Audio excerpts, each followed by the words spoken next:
Ko ka san ko da kana da mallakar mota ko mashin ko dai wani abun hawa da ake yawo da shi, akwai wani kalan fenti da ya haramta maka ka yi amfani da shi? Ku faɗa min ko kun taɓa ganin wata mota private car da zaka ga an mata fentin army green tana yawo a gari ko kuma ba ta hukumar soja ba. So musamman aka yi wata doka ta musamman wanda aka sa Army Colour Prohibition Act.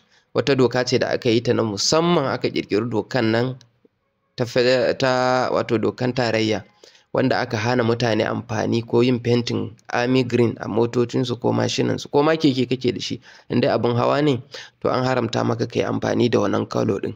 Shi yasa ba za ka taɓa ganin mai private car ko motan fasinja ko waye yana da wannan kalo ɗin a jikin motan ba. To menene zai faru idan kuma ka yi amfani da wannan kala ɗin? To za a iya arresting ɗinka, police za su iya kama ka, a je a kai ka, an samu an tabbatar da laifinka a kotu, za a ci taronka ko kuma a kai ka gidan yari. Kuma gidan yarin nan za ka iya zaman kusan wata 6 akan wannan kala kawai.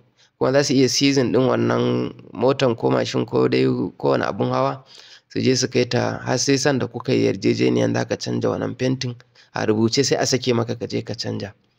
Shin ya kuke ganin wannan doka? Ta yi ne ko ba ta yi ba? Ko kuma shin za ka iya yin fentin motanka haka? Kayan soja ma kaga mutane ba sa iya sawa, balle a ce kuma fentin da aka ce iya sojoji ne kawai za su yi amfani da shi. To Allah sa mu dace. Sunana Barista Bashir, sai anjima.